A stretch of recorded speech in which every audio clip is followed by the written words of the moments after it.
Nah kemudian di sini saya tabarruk dengan Said Muhammad, gurunya Kiai Haji Azaim. Saya mau cerita tentang amaliyah tadi. Saya sebetulnya nggak niat bacakan bab itu, gara-gara ada khataman jumlahnya banyak saya jadi pusing. Ini panitianya tanya, khatam betul apa enggak? Iya Gus, khatam betul. Tapi kayaknya saya tidak yakin itu. Karena saya ini kan dari pondok tahfidz itu. Biasanya anak khataman itu ya rada bodoni itu loh. Diwaca buanter sing nyemak ya mendelok pojoke tok. Mergo kebanteren. Nah, akhirnya lafat-lafat yang di tengah itu enggak di apa? Baca. Tapi ya semoga dimaafkan Allah lah. Yang jelas itu enggak. Tapi saya mau cerita ya. Jadi cara berpikir Said Muhammad ini nanti juga saya teruskan di Ma'had Ali. Ini saya baca ya. Di antara yang diyakini madhab Malikiyah, ini saya baca saja teksnya. Jadi ada riwayat namanya, kalau Said Muhammad bahasakan itu Ataqoh Somadiyah.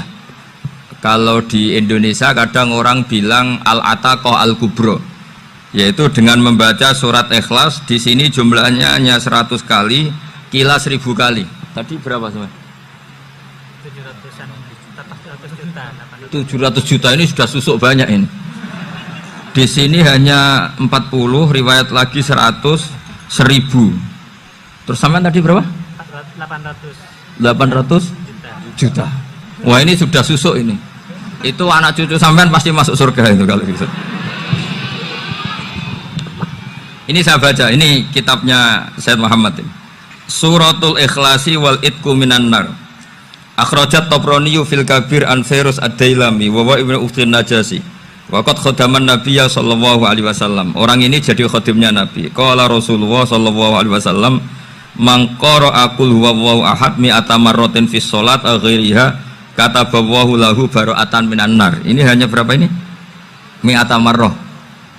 Berarti kalau satu orang itu cukup 100. Tadi sudah untuk 7 turunan tadi untuk orang berapa? Ya, untuk 7 turunan cukup ya? Cukup. Untuk 7 turunan gitu. Ya, sudah susuk ini, sudah susuk ini. Aduh, ribet ini. Nah ini tak cari pembenarannya, ini supaya keren. Ini di halaman 188 Abwabul Farad. Warwa Ibrahim bin Muhammad Al-Khiyari fi fawaitihi an Hudzaifah marfu'an. Man qara'a qul huwallahu ahad alfa marratin faqad ishtara nafsahu minallah. Berarti 100, ada riwayat lagi 1000. Nanti tak carikan lagi yang berapa? 1 miliar mungkin. Jangan banyak-banyak. Nah ini saya baca ya. Wa hadzal adatu huwa al-ma'rufu bi ataqatis somadiyah. Wa qad nassa jama'atun mutaakhiril malikiyah ala istihbabi ataqatis somadiyah. Wa haddu ala qiraatiha wa istimaliha. Minhum Asy-Syaikh Abdus Salam Al-Asmar sak teruse ini. Jadi kullu haula'i istahabbu ataqatas somadiyah ma'atirafi ba'dihim kal Misnawi bisyiddati du'fi hadisiha. I'timadan ala anna hadza minal fadha'il allati yutasahalu fiha. Faman sa'a yasta'milaha raja'a khusula ma fiha fala ba'sa bidzalik ala syarti alla ya'taqida thubuta dzalika anin nabi sallallahu alaihi wasallam hatta la yaqa fil kitsbi alaihi. Jadi intinya itu silahkan Anda bikin jumlah sesuai versi Anda. Yang penting Anda jangan kampanye kalau itu perintah Kanjeng Nabi Muhammad sallallahu alaihi wasallam. Karena kalau kamu atasnamakan Nabi kemudian jumlahnya sampai 800 berapa? 800 juta, berarti Nabi mengajarkan masyaqqah pada umatnya. Jadi cukup yang riwayat itu di sini hanya 100 sama 1000. Jadi kalau jumlah tadi untuk 7 apa? Turunan. Jadi kamu harus ditutup dengan doa, ya Allah, semua itu bukan untuk saya tapi untuk 7 turunan. Tolong catat ya Allah. Karena itu. Jadi artinya gini loh ya, orang Indonesia yang sering mempraktekkan ataqoh somadiyah itu bukan tanpa dalil. Ternyata dalam madzhab Maliki, saya masih ingat ketika mbah saya kandung, bapaknya bapak, asmane Mbah Nur Syam, itu wasiatnya minta dibacakan 4000. Yang baca pas itu ya bapak sama anak-anaknya. Dan kemudian alhamdulillah zaman akhir itu mulai agak ngawur. Kalau ada acara itu wong liya kon maca anake mlebu metu gak melok maca. Itu keliru, saya jamin itu keliru. Saya sering kalau mimpin di rumah, kalau yasinan di tonggo-tonggo kok anaknya gak maca, saya keluar. Bapakmu wong liya kon maca, kata saya gitu. Jadi itu menurut saya itu yang jelas. Saya sampai ngisi begini, yang ada riwayatnya itu idza mata ibnu adam in qata amaluhu illa min salasin shadaqatin jariyah au ilmin yuntafa'u bi aw waladin sholihin yatullah. Itu tidak ada di hadis au kiyayin sholihin yatullah, kata saya. Yang ada itu awaladin apa? Sholihin. Jadi anaknya harus ikut, kalau tidak usah, kata saya. Akhirnya anaknya dawuh nggih Gus nggih. Wah, akhirnya tak kei jagung paling akeh, kula mendet sithik. Wong aku ora anake kok. Kadang-kadang enggak, orang lain baca buahnya anaknya mau mlebu metu mau enggak no tamu mbek rokokan. Itu harus ditobatkan itu. Keliru itu. Karena nasnya bukan au kiyayin sholihin tapi awaladin sholihin. Ini bukan provokator, ini memang ya seperti itu. Nah, terus tentang tadi la ilaha illallah yang didawuhkan Gus Azaim. La ilaha illallah itu penting sekali, cuma saya mohon itu dielmoni lah. Jadi dulu kalimat ini menjadi spesial karena dielmoni, karena dimulai dari fa'lam annahu la ilaha illallah.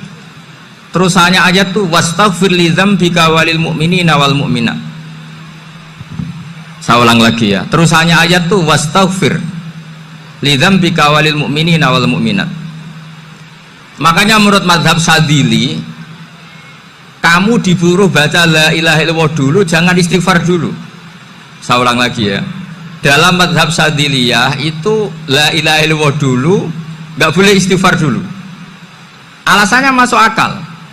Orang yang kafir 70 tahun itu sekali baca la ilaha illallah itu langsung yughfar lahum ma qad salaf. Sehingga la ilaha illallah sendiri sudah punya kekuatan supaya dosa kita diampuni. Qul lil ladzina kafaru iyantahu yughfar lahum ma qad salaf. Cara menghentikan kekafiran gimana? Dia melafadzkan la ilaha illallah. Ini kalimat yang begitu saktinya sampai orang yang kafir puluhan tahun itu dosanya semuanya terhapus hanya karena melafadzkan la ilaha illallah. Nah, makanya kata Abdul Hasan As-Sadili wastaghfir li dzambika ay bihadil kalimah. Seseorang sah diistighfar itu kalau melafadzkan la ilaha illallah. Misalnya ada orang kafir mati kafir, sah enggak anak cucunya mengistighfari dia? Tidak sah karena belum melafadzkan la ilaha illallah. Makanya kata Abdul Hasan As-Sadili wastaghfir li dzambika ay bihadil kalimah. Sehingga lafadz ini spesial betul. Tapi kadang-kadang beberapa mursyid cara berpikir lain. Ini kalimat thayyibah harus dibaca orang suci, sehingga mendahulukan apa? Istighfar. Untuk supaya pas ngelafatkan kalimat thayyibah sudah dalam keadaan apa? Suci. Itu juga masuk akal. Tapi secara meyakinkan saya sendiri lebih mengikuti manhajnya Abil Hasan Asyadzili karena alasannya tadi, yang kafir puluhan tahun saja langsung luntur dosanya karena melafatkan la ilaha illallah. Artinya la ilaha illallah sendiri sudah bagian dari istighfar.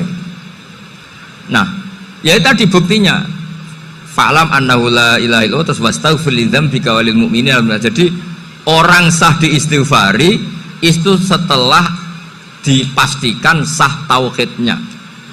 Jadi setelah tauhidnya sah yaitu la ilaha illallah baru sah apa? Diistighfari. Sehingga orang kafir, saya ulang lagi, orang kafir yang mati kafir anak cucunya tidak boleh apa? Tidak boleh menistighfari. Terus saran saya kedua, la ilaha illallah itu filosofinya itu nafyun li uluhiyati ghairillah wa isbatun li uluhiyatillah wahdah. Filosofi la ilaha illallah itu gimana? Menafikan semua selain Allah itu tidak Tuhan dan hanya menuhankan Allah semata. Nah, itu caranya gimana? Caranya kita harus terbiasa. Ini karena tadi saya dibilangin panitia ini rata-rata mustameknya atau mustamiatnya ini santri. Caranya gimana? Dilatih pakai logika. Saya berkali-kali cerita kalau ngaji, saya sekaligus kampanye. Allah itu Tuhan yang begitu fair. Untuk menjadi Tuhan Allah mempersilahkan, ada kualifikasi Tuhan. Jadi boleh dikompetisikan, itu boleh kata Allah. Nggak apa-apa kamu ngaku Tuhan gitu kata Allah. Tapi nak ngaku pangeran itu paling nggak ya direputasi lah. Ada verifikasinya. Dimulai dari apa? Ya kalau jadi Tuhan itu setidaknya bikin langit bumi lah. Aturannya gitu. Jadi kalau daftar bupati ya daftarlah ke KPU. Masa tahu-tahu jadi apa? Tuhan kemudian tidak punya prestasi bikin langit bumi. Sehingga Allah itu cara ngendikan itu ya fair. Qul ara'aitum ma tad'una min dunillah aruni madza khalaqu minal ardi am lahum syirkun fis samawati. Coba yang kamu tuhankan selain saya, prestasinya apa kan? Ketika saya bikin bumi itu apa ikut bikin? Terus am lahum syirkun fis samawati. Kalau bikin langit, kalau nggak bisa ya urun lah gitu. Urun semen apa urun bego, pokoknya urun lah gitu.